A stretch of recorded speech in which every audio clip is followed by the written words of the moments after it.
Shri Arun Sao. Local Bilaspur पिंडा road local बंद है और उधर आने जाने में दिक्कत है लोगों को। मैं माननीय मंत्री जी से आग्रह करूंगा कि उसे शीघ्र प्रारंभ श्रीमती कराएं। रक्षा खड़के।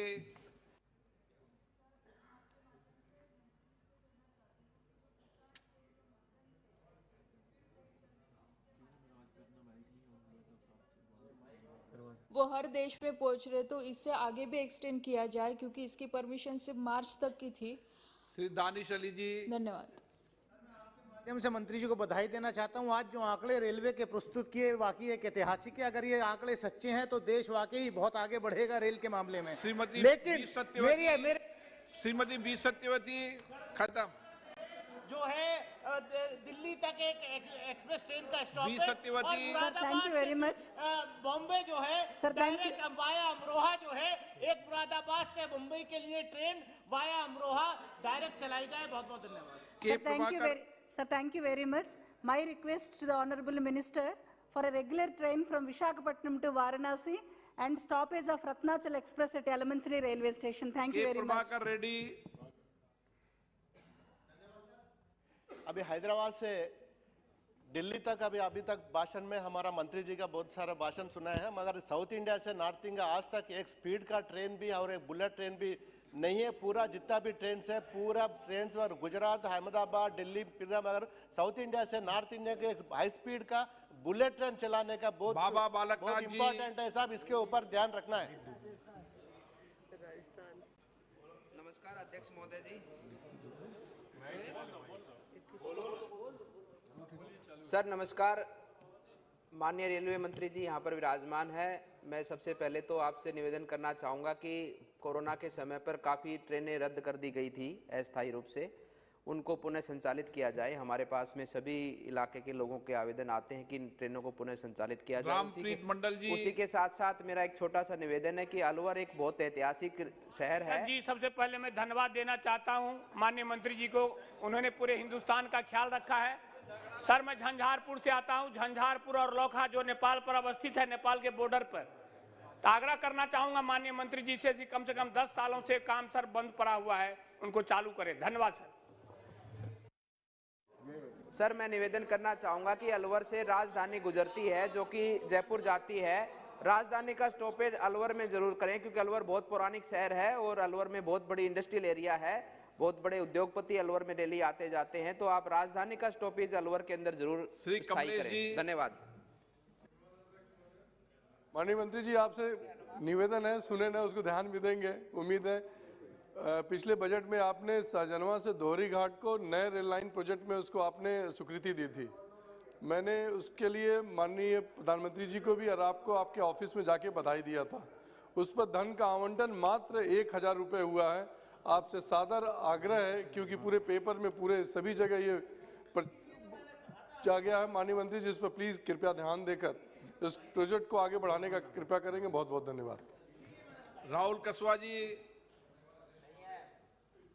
मैं मंत्री महोदय से पूछना चाहता हूं कि पिछले कई सालों के अंदर काफी नई लेन के सर्वेज हुए। हमारे चूरू के अंदर सर सीकर नौखा का बहुत बड़ा एक सर्वे 4 बार हो चुका है। राजगढ़ तारानगर गजसिंहपुर का सर्वे हो चुका है। सरदार हनुमानगढ़ सर्वे हो चुका है। सर हमेशा इनकी रिपोर्ट्स नेगेटिव आर आ जाती है तो लाइन नहीं बिछती नहीं है। सर आपसे निवेदन है कि तहसील हेडक्वार्टर्स को कम से कम जोड़ने का काम किया जाए। राजस्थान बहुत बड़ा प्रदेश है, इसमें आज तक रेलवे का विस्तार उस लेवल पे हुआ नहीं। 15 सालों में सर 1 सिंगल किलोमीटर की रेलवे लाइन नहीं बिछाई नहीं गई है। मैं मंत्री महोदय आपसे निवेदन करता हूं कि प्रोजेक्ट लेके आते हैं कि तहसीलों को जोड़ा जाए। कोटा से भोपाल को जोड़ने वाली रामगंज मंडी भोपाल आदरणीय प्रधानमंत्री जी के फास्ट ट्रैक में है। 2022 उसकी आखिरी तारीख है, लेकिन काम बहुत धीमी गति से चल रहा है। कृपया मंत्री जी उसमें अधिक बजट दें तो धन्यवाद होगा। भगवत कुब्बा जी। सबको चार्ज दिया, क्रय जी खत्म कर दिया, क्रय जी खत्म कर दिया। लोकसभा ऐसी लगी जैसे ग्राम पंचायत है। मरगनी Bharat ji. Speaker sir and the Honorable Minister sir, as we are having a proposal in the State Reorganization Act, that South Coastal Zone is pending with you sir, and the second line from Vijayawada to Visakhapatnam is also pending sir, And the both states, Telangana and Andhra, the Kovvur to Bhadrachalam line is also pending with you, sir. These three proposals may Now be Sri considered. Krishna Thank you. ji. Thank you, sir. It's good to hear that you have speeded up the freight trains by almost 100%, sir. But the problem is offloading and onloading the freight. The traders are facing and exports are facing a lot of problems, sir, because of the last mile connectivity and the non-availability of the containers also. Because of that, also there's a lot of problems, sir. So, in consultation with Conquer India, if you can come with some final and creative solution so that the transported costs are reduced, that will be good, sir. Pradeep Dubey ji, Shrimati Veena Devi,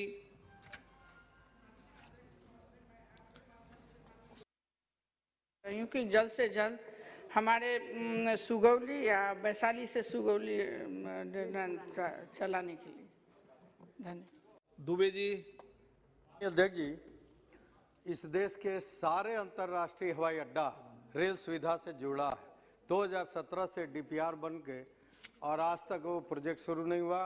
Gorakhpur से कुशीनगर पडरौना जो कि अंतर्राष्ट्रीय हवाई अड्डा को जोड़ता है, माननीय मंत्री जी से निवेदन है इस प्रोजेक्ट को भी आगे बढ़ाएं। श्री रवि किशन जी, रवि किशन जी।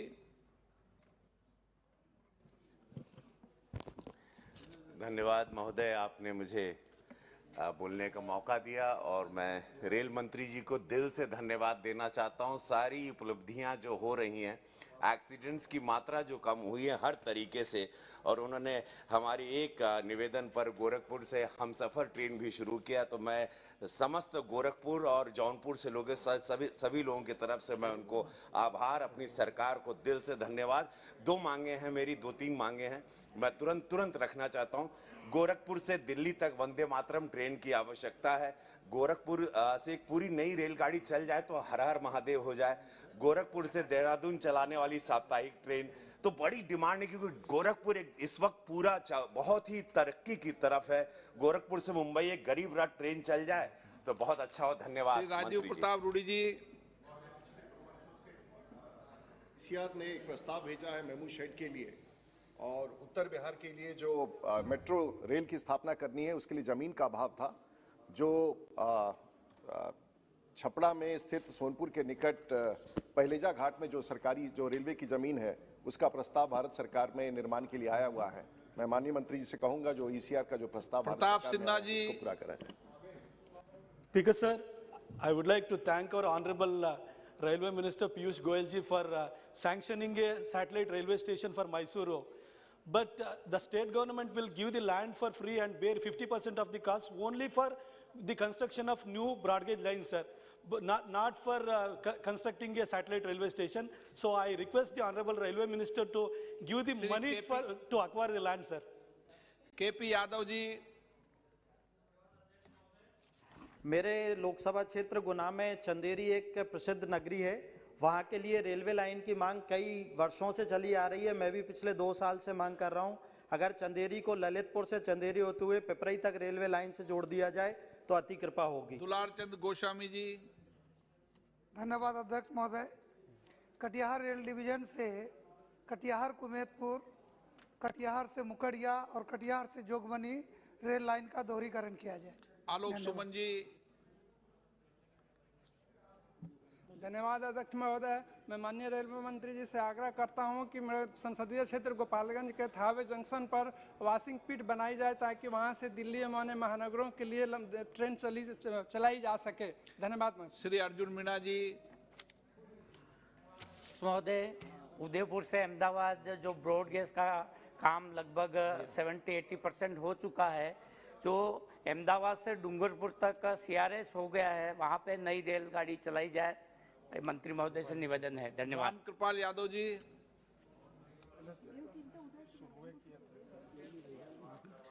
मैं 1 सेकंड में अपनी बात समाप्त करूँ। 1 सेकंड से ज्यादा दूंगा भी नहीं आप। हाँ? 1 सेकंड से ज्यादा आपको दूंगा भी नहीं। नहीं, मैं उससे ज्यादा बोलूंगा ही नहीं। नहीं, आप बोलोगे तो भी दूंगा नहीं मैं माननीय मंत्री से पुनः यही आग्रह करूंगा, 4 सांसदों का वो इलाका है सर, बेटा औरंगाबाद रेल लाइन कब तक बना पाएंगे, इतना निवेदन करके अपनी बात। गोपाल जी ठाकुर।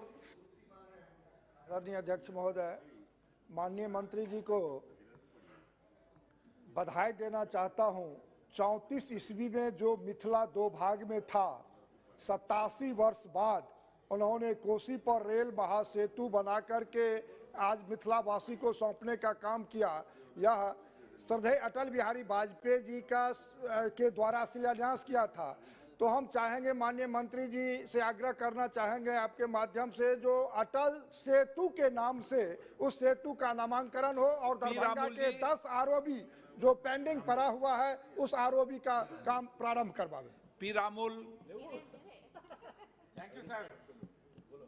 सर,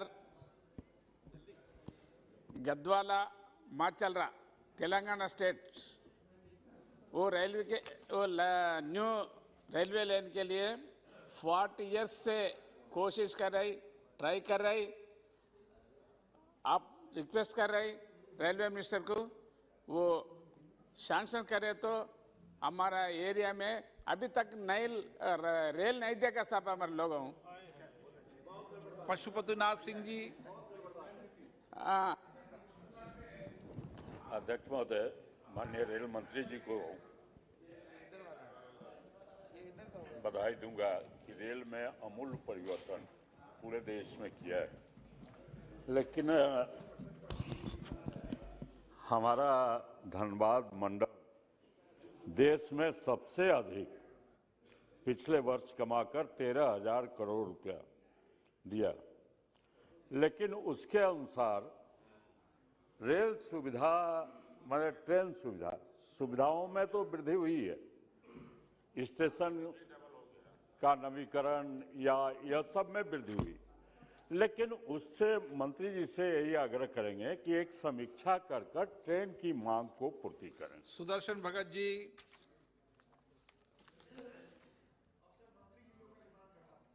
लोहरदगा से कोरबा रेलवे लाइन मैं अपने माननीय मंत्री जी से आग्रह करूंगा कि इस नई परियोजना को ली जाए। विजय कुमार। श्री विजय कुमार। आपके द्वारा माननीय मंत्री जी से आग्रह करना चाहता हूं कि गया, बोध गया, सरघाटी होते हुए चतरा तक रेलवे लाइन को बिछाया जाए, चूंकि उग्रवाद प्रभावित क्षेत्र है। विष्णु दयाल राम।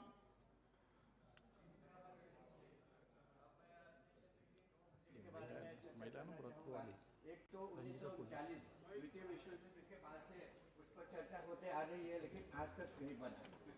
ये बरवाडी से चिड़ीबड़ी अंबिकापुर होते हुए रेल लाइन को बिछाना है, जिसमें रेलवे को भी फायदा है।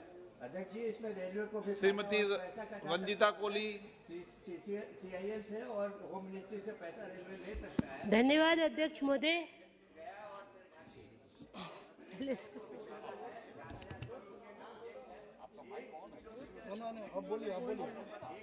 धन्यवाद अध्यक्ष महोदय। फाटक नंबर 219 बयाना, वहाँ पर 400 मीटर रास्ता है जो वहाँ पर अंडरपास बनाया जा रहा है। वहाँ 15 गांव जोड़े जाते हैं, तो अगर उसको खोल दिया जाए तो मेरे 15 गांवों को सुविधा रहेगी। धन्यवाद। Thank you chairman sir. मेरे सूर्यनगर नगर पालिका में एरिया में जो पुरानी पटरी वाली मीटर की रेलवे लाइन थी उस पर बहुत अतिक्रमण हो गए, तो अतिक्रमण हटा के वहाँ का जो रास्ता की जो ज़मीन है वो नगर पालिका को आप दे दो, तो हमारा रास्ता चौड़ा हो जाएगा और एक अतिरिक्त रास्ता मिल जाए। और दूसरा, हमारा एरिया में पाटड़ी तालुका में करीब 30 साल से कोई पैसेंजर ट्रेन नहीं आई है, और वहाँ 3 तीर्थ स्थान है और एक इंडियन एक्स सेंचुरी आई है, तो वहाँ एक पैसेंजर ट्रेन रेगुलर बेस पे चला जाए तो काफ़ी लोगों को फायदा हो सकता है। Thank you sir. माननीय सदस्यों को पर्याप्त समय, पर्याप्त अवसर दे दिया है। कोई माननीय सदस्य बाकी है? अब मैं माननीय मंत्री जी से आग्रह करूंगा, माननीय मंत्री जी मैं आग्रह करूंगा इन सबके जवाब आप दे देना। अब मैं अनुदान मांगे पास करा दूं। नहीं, प्लीज बैठिए। आवाज दी, माइक बनता है अध्यक्ष महोदय, नहीं आया रिकॉर्ड में। कहां से? बहुत बहुत धन्यवाद अध्यक्ष महोदय। वास्तव में आपने खुद इतिहास रच दिया, जितना पार्टिसिपेशन पहले भी और अभी भी मेंबर्स का हुआ है, इससे मुझे काफ़ी कुछ जानकारियां मिली है। हर एक को व्यक्तिगत पत्र के द्वारा मैं जवाब अवश्य दूंगा। कई सारे जवाब तो मुझे मुंह जबानी अभी याद है, लेकिन मुझे लगता है समय के अभाव में अगला डिबेट शुरू होनी है, तो मैं सबको जवाब दूंगा। पर बहुत बहुत धन्यवाद सभी माननीय सदस्यों का, माननीय अध्यक्ष महोदय का। आप सब ने जिस प्रकार से अपना योगदान दिया, इस डिमांड फॉर ग्रांट की डिबेट में पार्टिसिपेट किया, उसके लिए आप सबका तहे दिल से धन्यवाद। और अब मैं आप सबसे दरख्वास्त करता हूं कि आप जो demand for grants demand number 84 वर्ष 2021-22 के लिए मिनिस्ट्री ऑफ रेलवेज के हैं, उसको आप कृपया करके अनुमोदन देके अप्रूव करें। Thank you. अब मैं रेल मंत्रालय से संबंधित अनुदान की मांग सभा के मतदान के लिए रखता हूं। प्रश्न एक ही, प्लीज माननीय सदस्य प्लीज, प्रश्न एक ही, अनुदान की मांगों की सूची के स्तंभ 2 में रेल मंत्रालय से संबंधित मांग संख्या 84 के सामने दर्शाए गए मांग शीर्ष के संबंध में 31 मार्च 2022 को समाप्त होने वाले वर्ष के संकाय के दौरान होने वाले खर्चों की अदायगी करने हेतु अनुदान की मांगों की सूची के स्तंभ 3 में दर्शाई गई राजस्व लेखा, पूंजी लेखा संबंधी राशियों से अनधिक संबंधित राशियां भारत की संचित निधि में से राष्ट्रपति को दी जाए। जो सदस्य इसके पक्ष में हाँ गए हैं, जो सदस्य विरोध में ना गए हैं, मेरे विचार में निर्णय हाँ वालों के पक्ष में हुआ। हाँ वालों के पक्ष में रेल मंत्रालय से संबंधित अनुदान मांग पारित हुई। अब मैं सभा में शिक्षा मंत्रालय से संबंधित अनुदान की मांग संख्या 24 और 25 को चर्चा तथा मतदान के लिए लिया जाएगा। सभा में उपस्थित जिन मान्य सदस्यों के लिए शिक्षा मंत्रालय से संबंधित अनुदानों की मांगों पर कटौती प्रस्ताव परिचालित किए गए हैं, यदि वे अपने कटौती प्रस्ताव प्रस्तुत करना चाहते हैं तो 15 मिनट के भीतर सभा पटल पर अपनी पर्चियां भेज दें, जिसमें से उन कटौती प्रस्ताव की संख्याएं लिखी हो जिन्हें वे प्रस्तुत करना चाहते हैं। इस प्रकार प्रस्तुत की गई कटौती प्रस्ताव की क्रम संख्याओं को दर्शाने वाली सूची कुछ समय पश्चात सूचना पट पर प्रदर्शित की जाएगी। यदि सदस्य को उस सूची में कोई विसंगति मिले तो उसकी सूचना तत्काल सभा पटल पर मौजूद अधिकारी को दे दे। Item number 17, doctor Shashi Tharoor ji.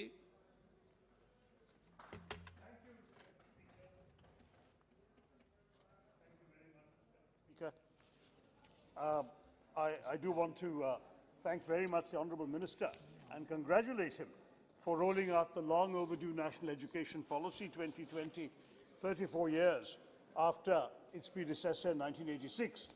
Naturally, sir, in that time, a lot has changed amongst the key domestic and global trends in the education field. Our lack of an updated educational policy framework that took those developments into account had been an obstacle in our goal, a goal shared by all the parties here, of developing a world-class yet affordable education system for all Indians.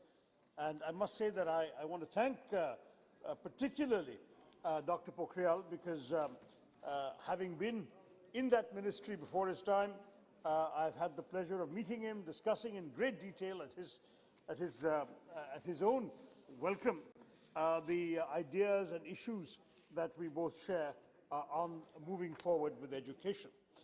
And I was very pleased that, sir, that the minister responded very constructively, listened to these suggestions, and has included many of them in his policy document. As I've said before, and I will say again, my only regret is that this was not discussed sufficiently inside the Parliament. But I say this to say that the development of our education infrastructure is and must remain a major priority for our country, a bipartisan priority for all parties, really. And I'm confident that even if we have disagreements on specific details, my experiences with our current minister have illustrated that we can certainly constructively engage with each other in the common endeavour of developing a world-class education ecosystem for our country. Now, in that spirit of constructive deliberation, I'd like to share a few concerns that I have, Mr. Chairman, with the allocations in the Union budget for the Ministry of Education, which I'm sorry to say threatens or seems to threaten to stifle the rollout of a truly ambitious national education policy. At a time when the ministry is seeking to roll out a serious and broad policy framework that would be the cornerstone of a sweeping change in our education system, it's indispensable that there be adequate budgetary allocations to facilitate the smooth implementation of the policy. Minister Saab, you will remember that we met soon after you had announced the policy, and I had said, I only hope you will get the funding for this from the Finance Ministry. You assured me it had all been cleared in the Cabinet, but the reality today, unfortunately, is that the budget has been characterized by a rather bizarre series of cuts to the overall budget of the Ministry of Education. Instead of allocations commensurate with the soaring ambitions of the national education policy, we have a shocking but evident disconnect between the targets outlined in the NEP and the financial support being offered by the Honourable Finance Minister. Any hope for positive developments in our primary and higher education ecosystem has been effectively handicapped by the budget allocations, which rather than working towards raising the budget for education to 6% of GDP, has actually slashed the overall financial support to the ministry by the same 6%. As a result, instead of a dedicated effort to prioritize the needs of those young people who will go on to be the future of our country, the allocations of the ministry only constitute 2.67% of the government's estimated expenditure for the financial year and only 3.2% of our nation's GDP. The bulk of the cuts to the ministry have been borne by the Department of School Education, whose budget has fallen from 59,845 crores to 54,873 crores, a 5,000 crore rupee cut at a time when a number of reports have highlighted the crisis of students dropping out of the school system after being unable to make the switch to online classes, the challenges of recovering the academic calendar from the time lost during the pandemic, the necessities of equipping our teachers to handle the digital classroom. This is a time we need more money for school education, not less.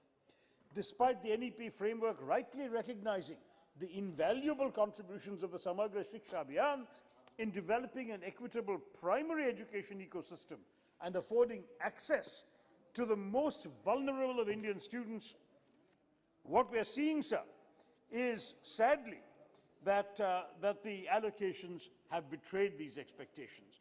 Not only has the funding for the National Education Mission fallen by 2% annually since 2019, but the Samagra Shiksha Abhiyan, which includes the old Sarva Shiksha Abhiyan, the Rashtriya Madhyamika Shiksha Abhiyan, and the crucial teacher education heading, has faced the largest set of cuts in this year's allocations.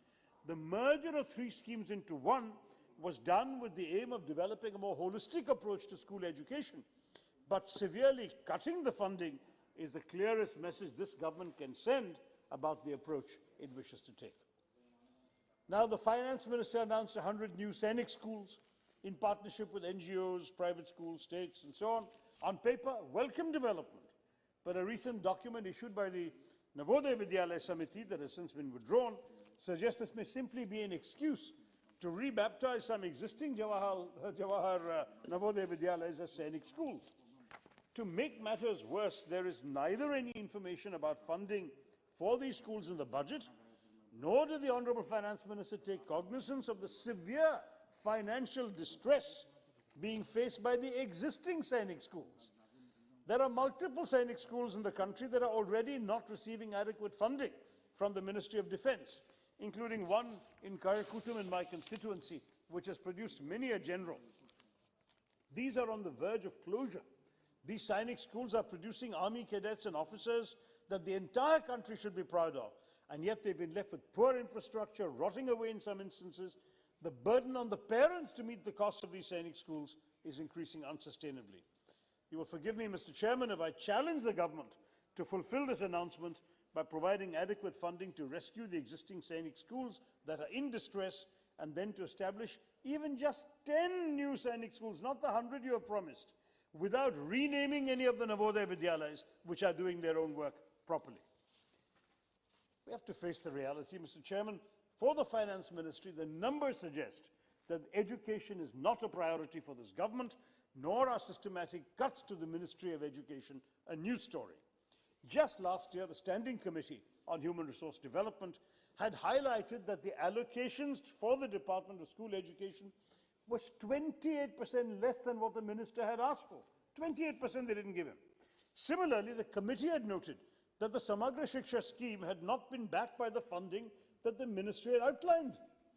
But rather than address this deficiency in funding, the government has once again slashed allocation this year by 7,000 crores compared to the same figures for the budget estimate 2020.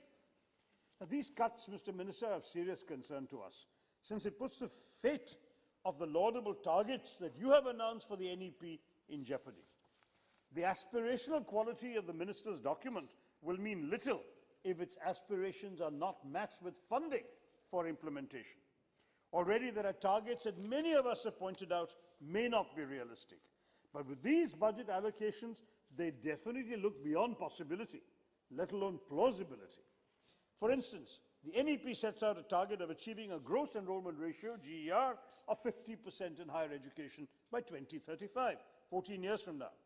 Now, we must question how realistic this is, given that the current GER is 26.3% in 2018-19, and in fact, given that if you look back the previous 8 years, when in 2010-11, when we were in government, the ratio was at 19.4%, so it has increased only 6% in 8 years.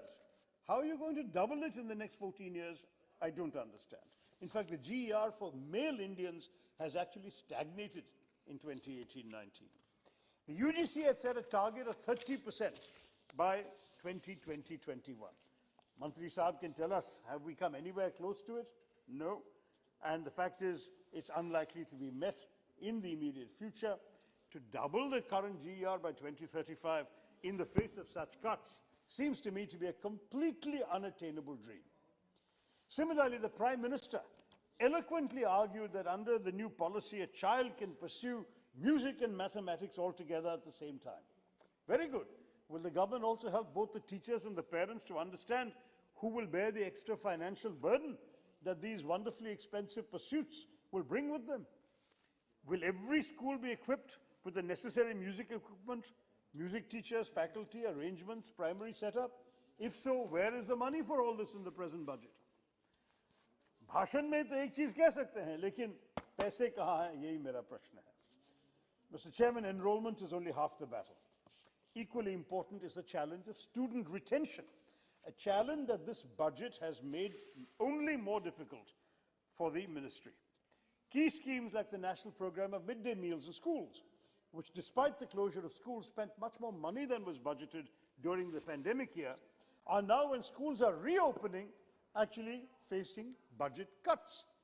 This year, when we expect that children will be returning to schools and midday meals are an important part of their day at school again, the budgeted amount is less than what was spent last year, 11,500 crores as compared to RE of 12,900 crores for last year.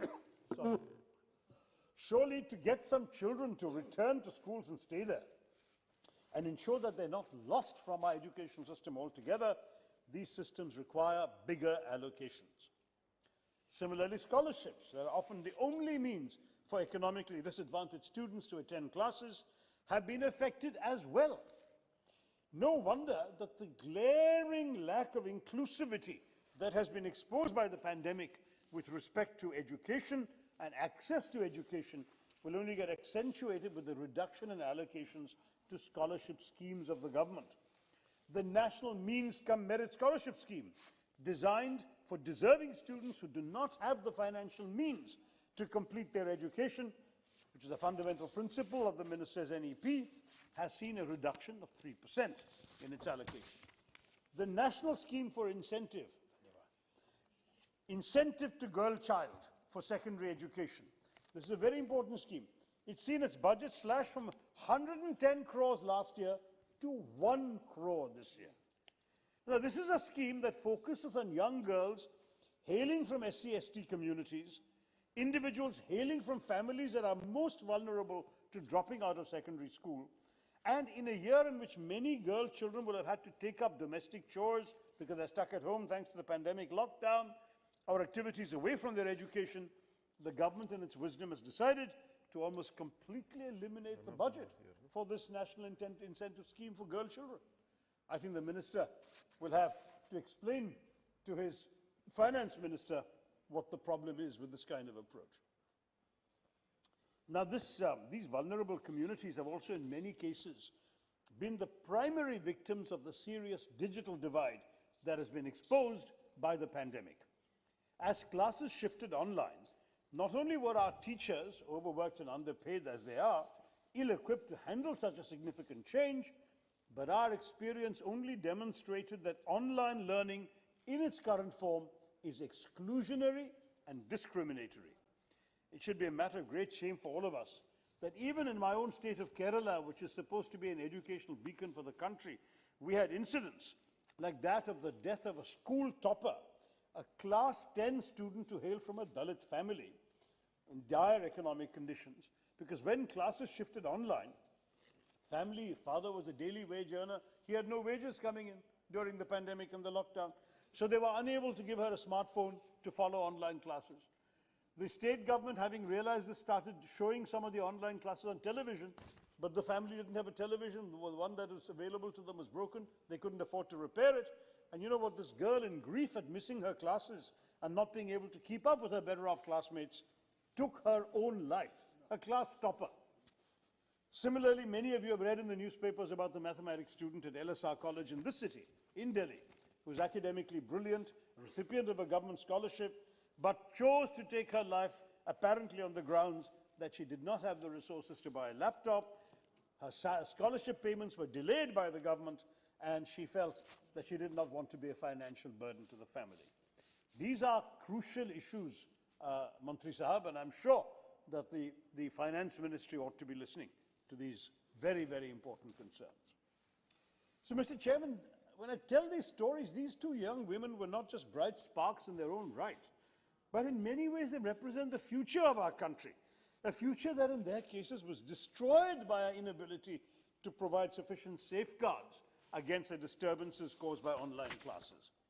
We need to, both in the national education policy and in any other schemes the government rolls out, do better to rise to the challenge of this digital divide. A recent survey of 10,000 students across 400 cities found that only 17% had access to laptops. Only 4% had access to smart tablets. Another reputable report has highlighted stark infrastructural challenges within government schools. Only 28% of government schools have computers. Only 12% even have an internet connection. Last mile connectivity is practically non-existent in many of our rural schools. Now, the shortcomings of our online education, and especially the struggles of those who have not been able to gain proper access to it, have been put into sharp focus during this ongoing pandemic. The reputable organization Oxfam did a study across 5 Indian states, surveying over 1,000 parents and nearly 500 teachers. And it shows that over 80% of the respondents felt that digital schooling had failed during the lockdown. Now, I'm not arguing this is a uniquely Indian problem. The UN has pointed out that some estimated 24 million school-going children are likely to drop out on account of this problem worldwide. But we have to address this challenge. We are now supposed to be reforming and reviving education. And I must say, the very definition of education in India must include digital literacy now, if our children are to gain essential access to contemporary sources of knowledge. There is a need to digitalize classrooms through the introduction of a national computer curriculum in all languages that allows children in primary schools to achieve a basic understanding of how to operate a computer. I mean, what was pen and paper to our generation is now a keyboard and a mouse. And the fact is that children have to learn that if they have to survive in today's world. This would require the government to allocate the necessary funds to ensure that computers are available and that teachers are trained. With the existing barriers and dividers of class, caste, gender, it's likely that the current push towards online education will actually divide our society more, Mr. Minister, unless we can find money for them. We want to make it a tool for progress, we have to find funding. It was really disappointing to note that there was no mention in the Honourable Finance Minister's speech of any attempt to address the challenges of online education and digital divide. no provisions to compensate for education lost during the pandemic, not even a roadmap for those who have been separated from the fold because of these barriers within our system. I'm really hoping that my friend, the Honourable Minister for Education, will address these when he replies to us today. And I do want to say it's not just our young students who are disadvantaged.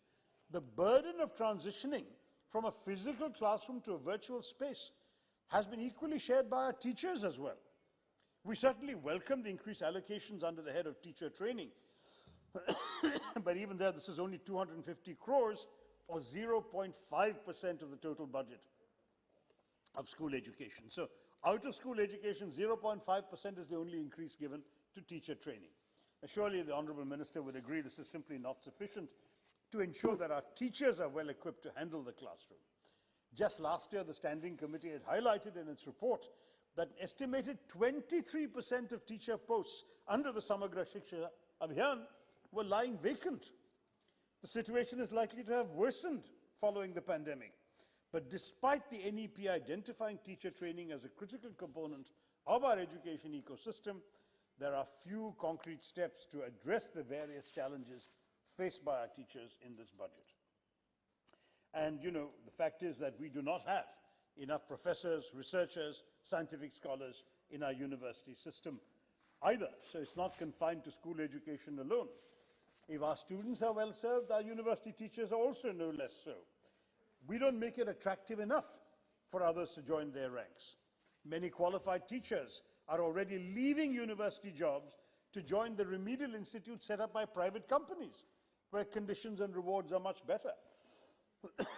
As salaries for our college professors have failed to keep up with other professions, and given the over-bureaucratization of our universities, as recently as September last year, over 6,210 teaching posts across 42 central universities were lying vacant. Center-state coordination only further adds to the challenge. In my own state of Kerala, a large number of assistant professors in the state had written to me highlighting that despite the UGC stipulating advance increments for those of them who are MPhil and PhD holders, the state government has withheld these increments and alleged that our professors are not entitled to them, despite every neighboring state implementing these Shashi provisions. Tharoor ji, Sorry? please, there are 3 more speakers from your party. Yeah, I was told I had 25 minutes. I've only taken about 10 or 12. The total time for the Congress party is 25 minutes, and it's almost 20 minutes. Give me a few minutes more. There are another 3 speakers. I'm only about halfway through the points I want to make. If you want, you can use up the time. The leader is here. So I just want to stress that the fact that the financial security of these assistant professors has been hijacked because the UGC gives one recommendation, the state government doesn't implement it, suggests that the central government could perhaps issue some clear directives to the states. Now, Mr. Chairman, let me at least quickly come to the key other points before wrapping up. One is that our higher education system, and I'm repeating my view here, the Minister knows it, is over-regulated and under-governed. It's really disquieting to see how our regulatory institutions are restraining academic achievement rather than promoting it. They need to move beyond the regulation of process, size, numbers, to a results-based system where the emphasis is on learning outcomes and not on how many classrooms, what size of classroom, how many teachers, which is what the regulators seem to be doing.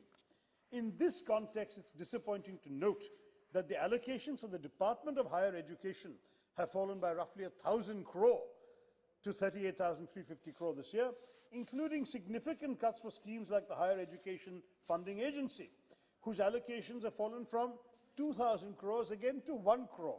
There's some magic about this 1 crore that the government likes to reduce everything to. This is a scheme introduced by the late Arun Jaitley in 2016, which was designed to allow our institutes to borrow capital from the market, and in its absence, I must say, I really fear greater governmental control over our institutes. All the more a problem since RUSA, established in my time at the ministry as a device to fund state universities, has been starved of funds for a 6th successive year. Now, I had previously raised the issue of over-centralization during my discussions with the Honourable Minister, and I want to stress that the prominence given to the National Testing Agency, the National Higher Education Regulatory Authority, Board of Governors to run institutions of higher education, the danger that we should watch out for is for the tendency to go against your stated goals of greater flexibility and actually instead create one mode of top-down regulation. That we must be very careful to avoid high levels of interference that would only compromise institutional autonomy. And it should be said that whether it's JNU or Jamia Millia or Aligarh or HCU or so many others, in the last few years, our campuses have no longer remained inclusive spaces that safeguard freedom of expression and individual liberties. Instead, there's been a systematic effort to alter the character of our colleges and universities through the imposition of a singular and dominating ideology.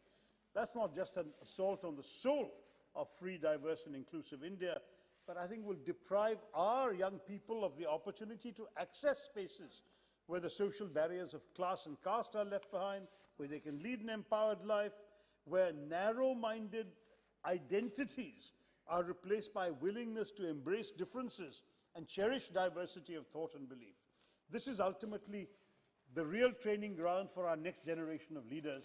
Let us pay attention to giving them that freedom. But to ensure that, we have to ensure affordability of university education and accessibility. And that's where some of the overemphasis on private resources for education raise worries, because we need to be able to continue giving very accessible, affordable education in the public sector for universities, to be able to embrace the poorest and most marginalized sections of our society. I applaud your desire to have world-class universities, Mr. Minister, and I support you in wanting foreign campuses, eminent foreign universities to set up campuses here, but they should not be at the expense of funding your existing central universities. Their grants have declined by roughly 1,000 crores when compared to the RE of the previous year. Similarly, despite warning signs from the pandemic, the allocations for research and innovation have actually fallen from already paltry levels of just 307 crores in the previous budget estimates to 237 crores in the current financial year. That's a 25% cut, making us the only country to chart such a course of action on research after the events of last year. Let me just say I appreciate the hard work the Minister has put into reforming the education system. These underwhelming allocations actually let him down badly. His own government has let him down, because what we're seeing is the NEP, which, by the way, Minister Saab, please ensure we discuss in Parliament at some point the actual policy, this temple of democracy should not be reduced to a notice board or just a budget counting exercise.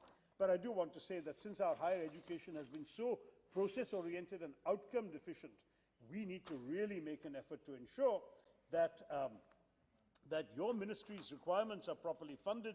You had submitted a requirement of 10.37 lakh crores for the 5-year period 21-26 before the 15th Finance Commission. And that's about 2 lakh crores a year. You've received less than half of that in the current budget. So if you're going to get half of what you believe you need, how will you do your job properly? So I will try and end here. There's a lot more I wanted to say, but Mr. Chairman, you have asked me to cut down. Over-reliance on Anganwadis and school education is rather unwise, and so on. But I will end specifically with one particular point, which is that the Education Ministry needs more resources than are provided for in the demand for grants before us. मंत्री जी, आपने अपना काम तो कर दिया, लेकिन वित्त मंत्रालय ने जितने पैसे आपको दिए हैं, इनसे आपकी ख्वाहिशें सपने ही रहेंगे। जय हिंद जी। Thank you. Dr. Sanjay Jaiswal जी। बहुत बहुत धन्यवाद सभापति महोदय। आपने मुझे शिक्षा मंत्रालय के नियंत्रणाधीन अनुदानों की मांगों के समर्थन में बोलने का मौका दिया है। अभी मैं अपने यूपीए के मित्र को सुन रहा था। उन्होंने अंग्रेजी तो बहुत अच्छी बोली, पर वह विषय पर भी अच्छा बोलते तो मुझे बहुत अच्छा लगता। वह स्वयं मंत्री रहे हैं, उन्होंने एक बार भी यह नहीं बताया कि यूपीए के समय कितने पैसे दिए गए और आज कितने पैसे दिए जाते हैं। वो हर बात में तुलना कर रहे थे कि 19 में कितने पैसे दिए गए थे, अभी क्या है, 16 में अरुण जेटली जी ने किया था, वो क्या कर रहे हैं। दूसरी बात कि उन्होंने हमें चैलेंज किया कि आप 100 के बदले 10 सैनिक स्कूल खुलवा के दिखा दीजिए। माननीय शशि थरूर जी, मैं उनको कहना चाहूँगा कि कृपया कर एक बार बजट को ध्यान से पढ़ें। जो हमारे सैनिक स्कूल हैं, उनको खोलने का काम माननीय शिक्षा मंत्री का नहीं होता है, यह रक्षा मंत्रालय का होता है। और आप किस ज्ञान से यह बात समझा रहे हैं शिक्षा मंत्रालय को कि डिफेंस मिनिस्ट्री के बदले how this education minister can open a Sainik school? This work is from defence ministry, not from education ministry. तो मैं कहूंगा कि अगर आप अंग्रेजी के साथ कुछ ये सब ज्ञान भी हमें देते तो हमें बहुत अच्छा लगता, क्योंकि आपके अंग्रेजी और ज्ञान दोनों के हम लोग कायल रहे हैं। उस पे नाम बदल के सैनिक स्कूल बनने बिल्कुल से नहीं, ये सैनिक स्कूल डिफेंस मिनिस्ट्री का, and you are asking with him how to enrich the Sainik school. Anyway, अध्यक्ष महोदय, सभापति महोदय, 12 मार्च को आज़ादी के 75वें वर्ष की शुरुआत माननीय प्रधानमंत्री जी ने एक दांडी मार्च के फ्लैग दिखा के किया, और ये आज़ादी का 75वां वर्ष देश के लिए बहुत ही प्रमुख स्थान रखता है। हम 15 अगस्त 2022 को नए संसद भवन में मिलने जा रहे हैं, और एक लक्ष्य रखा गया है कि 2047 जब आज़ादी के 100वें वर्ष होंगे तब भारत किस प्रकार से जो हमारा एक विश्व गुरु बनने का ख्वाब है, जो विश्व गुरु, उसकी हकीकत में हम कैसे कर सकते हैं। और यह जो शिक्षा का बजट दिया है, यह जो नई शिक्षा नीति आई है, यह उसी 2047 के विश्व गुरु बनाने के तरफ एक बहुत ही बड़ा कदम है। हम सबों ने जो विगत 6 वर्षों में काम किया है, वह आज़ादी के 67 वर्ष में भी कांग्रेस और यूपीए की सरकार नहीं कर पाई थी। आज तक वो कभी उन्होंने यह नहीं बताया कि उन्होंने कितने गरीबों को बिजली दिया, कितने गरीबों को एम्पावरमेंट किया, कितने गरीबों के घर बनाए, कितने गरीबों को शौचालय दिया। आज शिक्षा पॉलिसी पर आप पूछ रहे हैं, आपने जो शिक्षा पुरानी चली आ रही थी उसमें क्या परिवर्तन करने का काम किया? एकमात्र अगर आपने परिवर्तन 1986 में करने का काम किया तो जो हमारी अपनी संस्कृत की भाषा थी, जो हमारे हिंदी के विद्वान थे, हम प्रेमचंद को, रामधारी सिंह दिनकर को जिनको पढ़ते थे, उनको कहीं ना कहीं पीछे छोड़ने का आप लोगों ने काम किया है। भारत अगर विश्व गुरु बनना है तो भारत के अपने साहित्य से, भारत के अपने ज्ञान से, भारत के अपने लेखकों और कवियों के ज्ञान से, अपनी भाषा से ही आगे बढ़ सकता है। और इस पूरे के लिए जो प्रयास माननीय शिक्षा मंत्री ने किया है, उसके लिए मैं उन्हें बहुत बहुत साधुवाद और बधाई देता हूं। हमारे यूपीए के मित्र नहीं है, वह बताने में भूल गए कि हमने वर्ल्ड क्लास इंस्टीट्यूशंस के लिए 176% इस बजट में बढ़ाया है। हमने जिस रूसा के लिए बात कर रहे थे, वह हमने 53% बढ़ाया है, और विगत 5 वर्षों में हमने 10 गुना किया है। वो अपने समय वो बोले रूसा उनके समय शुरू हुआ था, ये तो बताया नहीं कि उनके समय कितना आवंटन था और आज हम कितना कर रहे हैं। अगर वह भी ज्ञान वो हमें देते तो बहुत ही अच्छा रहता। उसी तरह वो डिजिटल ई लर्निंग, इस बार हमने 20% उसका बजट बढ़ाया। 20% हम वही कह रहे हैं कि हर क्षेत्र में हमने पैसे ज्यादा दिए हैं और यहाँ पर उल्टा कहा जा रहा है। उसी तरह से केंद्र सरकार के विभिन्न शोध संस्थाओं के लिए और कॉलेजों के बीच में जो एक अम्ब्रेला बॉडी बनाने का निर्णय हुआ है, ग्लू ग्रांट दे करके, ये सारे फंड भारत की शिक्षा नीति को एक नए स्तर पर ले जाने के लिए हैं।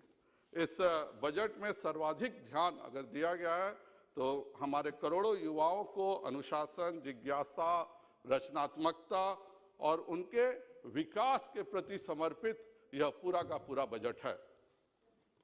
अब शोध एवं अनुसंधान संस्थानों का सारा आवंटन शिक्षा बजट से न होकर नेशनल रिसर्च फाउंडेशन के द्वारा होगा। यह एक इतना बड़ा डिसीजन है जो कि भारत में रिसर्च के लिए पेटेंट को आगे बढ़ाने का काम करेगा।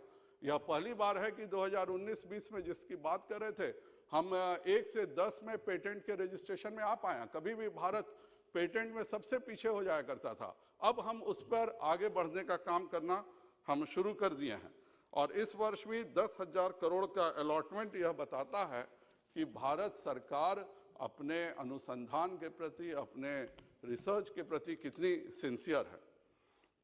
मैं माननीय शिक्षा मंत्री को बधाई दूंगा कि नई शिक्षा नीति में जो उन्होंने 5+3+3+4 की जो योजना बनाई है, वह बहुत ही दूरगामी और बहुत ही अच्छे परिणाम देने वाली है। पहले राइट टू एजुकेशन 6 से 14 वर्षों का होता था, अब यह 3 से 18 वर्षों का हो गया है, और यह एक बहुत बड़ा चेंज है।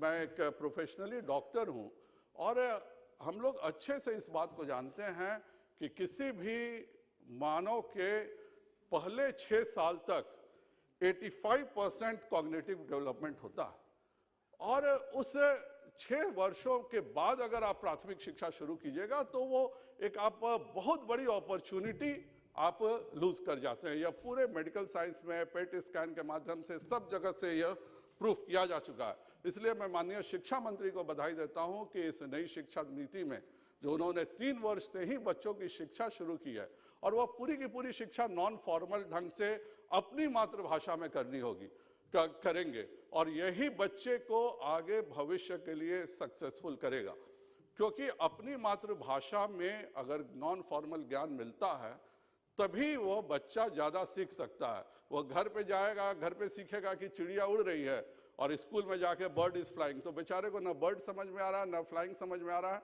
लेकिन प्री स्कूल्स में रटाया जा रहा, तो वो उसकी जो कॉग्निटिव डेवलपमेंट की जो क्षमता है वह कहीं ना कहीं पूरी की पूरी रुक जाती है। इसलिए जिस मातृभाषा में बच्चे घर में बात करते हैं उसी मातृभाषा में फॉर्मल एजुकेशन कराना बच्चे के डेवलपमेंटल माइलस्टोन के लिए बहुत बड़ा कदम है और इसके लिए मैं माननीय शिक्षा मंत्री को बहुत बहुत बधाई देता हूँ।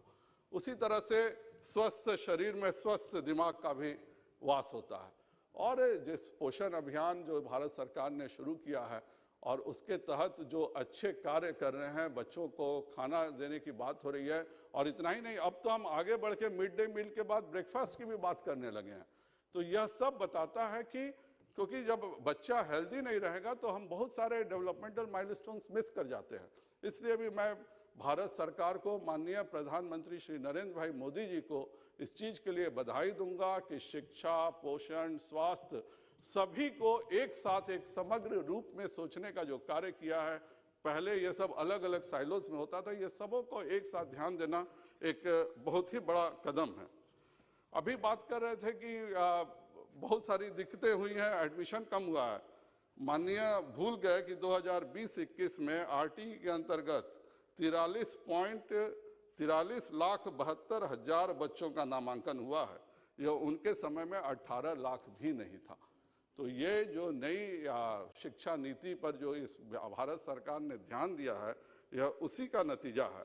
इन्होंने क्या किया था, इन्होंने तो शिक्षा को बदहाल करने का काम किसी ने किया तो यूपीए सरकार ने किया। 2009 में अचानक एक नियम आ गया, नो डिटेंशन पॉलिसी, हम किसी बच्चे को फेल नहीं होने देंगे। बच्चा पढ़े लिखे नहीं, कोई जाने नहीं जाने कोई मतलब नहीं है, हम उसको बस फेल नहीं करेंगे कि हम कहने को दिखा सकें कि बच्चा 8वां पास कर गया, 10वां पास कर गया। यह एक, और यह हुआ क्यों था, वो और उससे मजेदार बात है। एक programme of international students assessment हुआ था 2009 में और उसमें 73 देशों के बीच में, OECD कंट्रीज के बीच में हुआ था। उसमें भारत का पोजीशन 73 में 72वां था 2009 में। तो यूपीए सरकार के लिए सबसे अच्छा सोल्यूशन था कि ये परीक्षा ही बंद कर दो, ना परीक्षा होगी ना हमारे हकीकत के बारे में पता चलेगा। जो सच जानने से, सच से भाग करके ने का ही काम हमेशा हमारे यूपीए सरकार ने किया है। उन्होंने जरा सा भी इस बात को नहीं सोचा कि अगर वर्ल्ड के टॉप मल्टीनेशनल कंपनीज में देखिए तो हर जगह इंडियन स्टूडेंट्स अपना टॉप पोस्ट लिए हुए हैं। वर्ल्ड के किसी हॉस्पिटल में जाइए, वहाँ का सबसे सर्जन जनरल अमेरिका का इंडियन है। तो ये सब होने के बावजूद क्यों हम 73 में 72वां पोजीशन लाए, इसकी कोई चिंता नहीं किया गया। और उसका सबसे बड़ा कारण था कि हम एक एजुकेशन को रटने का माध्यम, परीक्षा का माध्यम बना के रखे थे। हमने कभी यह चिंता नहीं किया कि बच्चे को कहें कि तुम सोचो कि इसका सोल्यूशन क्या होगा। और इसीलिए हम लोग पिज़्ज़ा में इतना खराब परफॉर्म किए। लेकिन अपनी कमी, अपनी गलती सीख करके आगे बढ़ने के बजाय सीधा कर दिया गया कि हम एग्ज़ाम ही नहीं लेंगे। मैं माननीय मंत्री जी को बहुत बहुत बधाई दूंगा कि 2021 में पिज़्ज़ा में इस बार भारत पार्टिसिपेट भी कर रहा है। और जो ये नई शिक्षा नीति बनी है वह बच्चों के लिए एक ब्रेन टीजर के रूप में प्री प्राइमरी लेवल से काम करेगा और यह एक बच्चों को आगे बढ़ाने में बहुत ही बढ़िया कदम होगा। उसी तरह से इस नई शिक्षा नीति में जो साप्ताहिक असेसमेंट है, और इतना ही नहीं, जो शिक्षकों का भी असेसमेंट करना, शिक्षकों को ट्रेनिंग देना, शिक्षकों को ई लर्निंग के माध्यम से ट्रेनिंग देना, यह सब इतना बड़ा कदम है कि इसके लिए मैं माननीय प्रधानमंत्री श्री नरेंद्र भाई मोदी जी को और शिक्षा मंत्री को बहुत बहुत बधाई देता हूं। आज भारत जो है इंडिया का पहला देश है जहां QR कोडित पुस्तकें किताबें मिल रही हैं, हम लोगों को विशिष्ट ई सामग्री मिल रही है, जिस ई लर्निंग की बात कर रहे थे, वो सब हम लोगों के यहाँ इतने बड़े रूप में, और आपदा को अवसर बनाने का जो हमेशा प्रधानमंत्री जी का सिद्धांत रहा है। अचानक जो बच्चे, मैं तो बिहार से हूँ, खास करके हमारे यहाँ कोटा जाने का, उधर जाने का इतना सिस्टम था, ये ई लर्निंग के इतने सारे मटीरियल्स माननीय शिक्षा मंत्री जी और प्रधानमंत्री जी के प्रयास से मिल सके हैं बच्चों को, कि वह बच्चों के लिए एक बहुत बढ़िया चीज़ हो गई है। अब कहीं जाने की ज़रूरत नहीं है। इतना ही नहीं, जो 15th फाइनेंस कमीशन का निर्णय है कि जो 3 राज्य सरकारें सबसे अच्छा शिक्षा के क्षेत्र में काम करेंगी, वह उनको 4800 करोड़ रुपए मिलेंगे।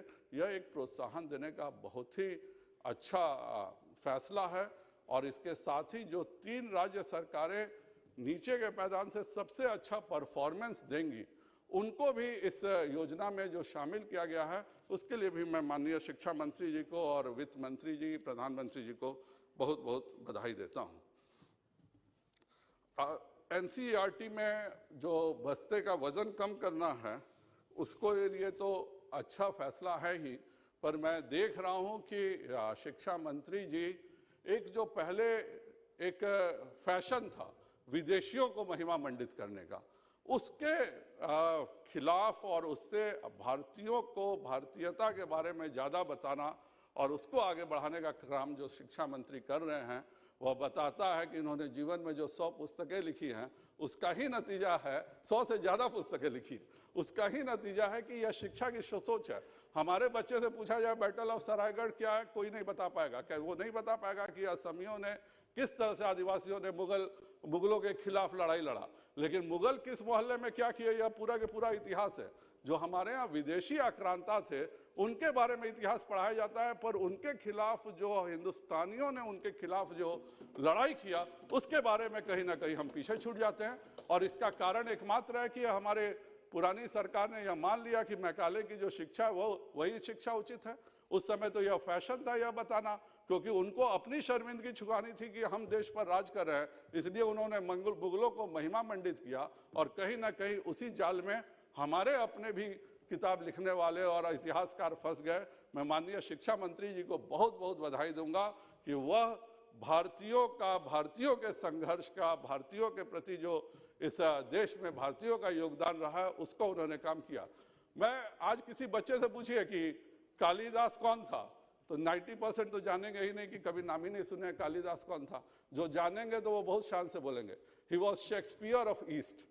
अब आप बताइए सभापति महोदय, जिस जमाने में कालिदास ने सैकड़ों रचनाएं की, उस जमाने में अंग्रेज खानाबदोश का जीवन जीते थे, और आज कालिदास को बोला जाता है शेक्सपियर ऑफ ईस्ट। तो इस तरह की जो पूरी की पूरी गलत शिक्षा नीति थी, उसको सुधारने का काम जो NEP के माध्यम से किया जा रहा है, उसके लिए भी मैं बहुत बहुत बधाई दूंगा। और मैं मंत्री से अनुरोध भी करूंगा कि हमारे हिंदी के साहित्य हमारे को जितना ज़्यादा हो सके बच्चों को छोटे स्तर से ही, नीचे के क्लास से ही यह सब उनको बताया जाए। हमारे अपने कवियों के बारे में, अपने लेखकों के बारे में, अपने इतिहास के बारे में ज़्यादा से ज़्यादा समय दिया जाए। उसी तरह से इसमें जो हायर एजुकेशन कमीशन के लिए एक जो इन्होंने प्रावधान किया है, उसके लिए भी मैं बहुत बधाई देता हूँ। इसकी पूरी बजटिंग की भी व्यवस्था की गई है। और ये जो लाइट बट टाइट करने का निर्णय है, यह बहुत अच्छा है। कोई भी नया इंस्टीट्यूशन खोलना चाहता है, अगर वो 8 फैकल्टी खोलना चाह रहा है, तो 8 फैकल्टी के लोग आएंगे, 8 बार इंस्पेक्शन होगा एक ही कॉलेज का, तब जाके उस कॉलेज को उस फैकल्टी में परमिशन मिलेगी। मैं शिक्षा मंत्री जी को बहुत बधाई देता हूँ कि उन्होंने जो यह निर्णय किया है कि वह एक अम्ब्रेला बॉडी बना करके, और अगर एक यूनिवर्सिटी, एक कॉलेज, उसमें जितने भी डिफरेंट डिपार्टमेंट्स हैं एक्सेप्ट लॉ और मेडिकल, सभी डिपार्टमेंट्स का असेसमेंट साथ होगा, एक साथ 4 फेजेज में वो सबका होगा। तो ये एक बहुत ही अच्छा एक निर्णय है। उसी तरह से जो मल्टीपल एंट्री और मल्टीपल एग्जिट का जो निर्णय किया, उसके लिए भी मैं बधाई दूंगा। यह एक आगे के लिए बहुत दूरगामी कदम होगी। अब एक छोटा सा उदाहरण मैं लेना चाहूँगा एप्पल के स्टीव जॉब्स का। वो इंजीनियरिंग के साथ कैलीग्राफी भी सीखते थे। आज भी बोला जाता है कि एप्पल की जो कैलीग्राफी है वो गूगल उसका कहीं आसपास भी मुकाबला नहीं कर सकता है। तो ये जो एडिशनल नॉलेजेस है, अगर इंजीनियर है तो उसको भी कोई एडिशनल नॉलेज का, अगर उसको कैलीग्राफी का उसमें था, वो जाके सीखता था, इसलिए उसने इतना बढ़िया चीज़ वो एप्पल को दे सका। तो ये सभी लोगों को डिफरेंट फील्ड्स में जाने का मौका देने का भी इसमें जो प्रावधान है उसके लिए भी मैं बहुत धन्यवाद देता हूँ। उसी तरह से 4th ईयर रिसर्च बेस होगा ग्रेजुएशन का, यह भी एक बहुत ही बढ़िया निर्णय है।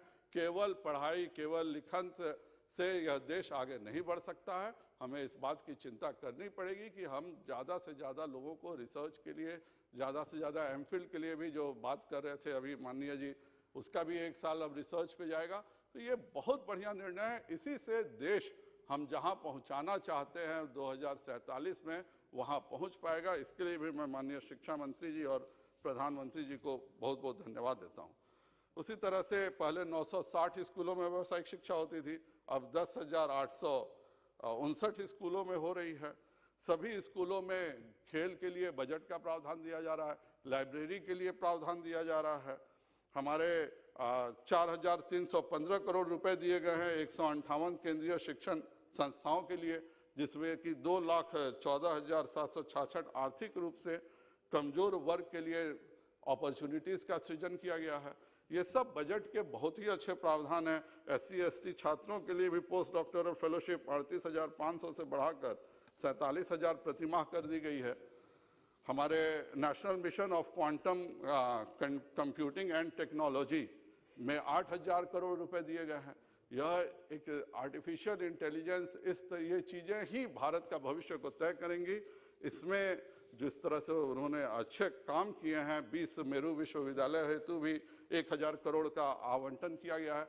ये सब बहुत ही दूरगामी फैसले हैं और जो देश माननीय प्रधानमंत्री श्री नरेंद्र भाई मोदी जी इस देश को देखना चाहते हैं, वहाँ पर पहुँचाने में यह बहुत ही बड़ा कदम है। इसके लिए मैं माननीय शिक्षा मंत्री जी को बहुत बहुत धन्यवाद देता हूँ।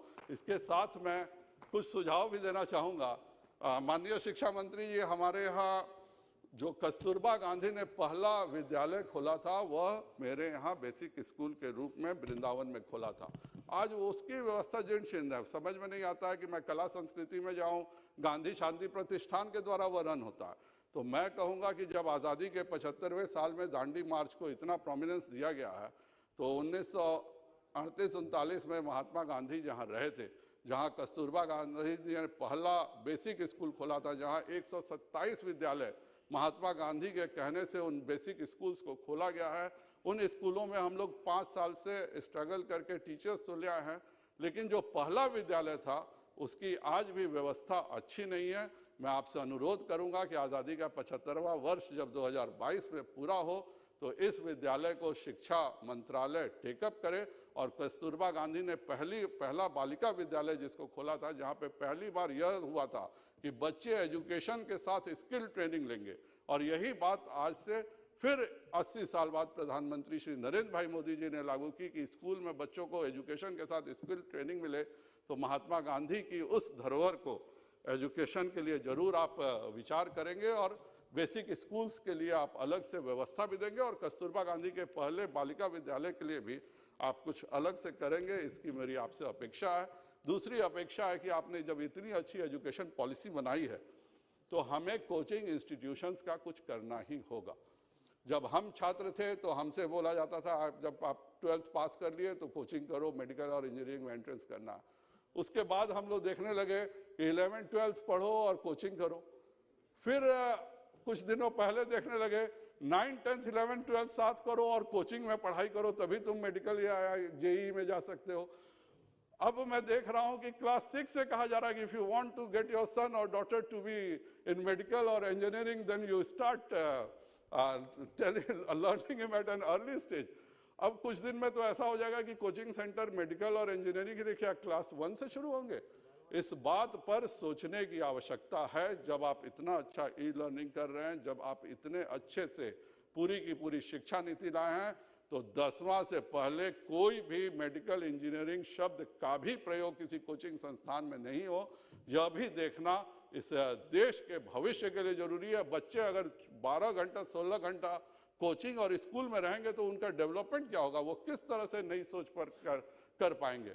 इसलिए मैं शिक्षा मंत्री जी का इसी पर ध्यान आकृष्ट करते हुए अपनी बात को समाप्त करता हूं। माननीय सभापति जी ने मुझे बोलने का मौका दिया, बहुत बहुत धन्यवाद। Thank you. Shri M. Danush Kumar. மாண்புமிகு அவைத்தலைவர் அவர்களுக்கு வணக்கம். நிதிநிலை அறிக்கையில் கல்விக்கான ஒதுக்கீடு பற்றி பேசுவதற்கு வாய்ப்பளித்ததற்கு எனது நன்றியினை தெரிவித்துக் கொள்கிறேன். ஒரு நாட்டின் வளர்ச்சிக்கு கல்வி மிகவும் அவசியம். ஒரு குழந்தைக்கு கல்வி கொடுப்பதன் மூலம் அந்த குடும்பம் மட்டுமல்ல, அதை சார்ந்த சமூகமும் மேம்படுத்தப்படும், முன்னேறுவதற்கும் அது வாய்ப்பாக அமையும் என்பதற்கு நிரூபித்த மாநிலம் தமிழ்நாடு.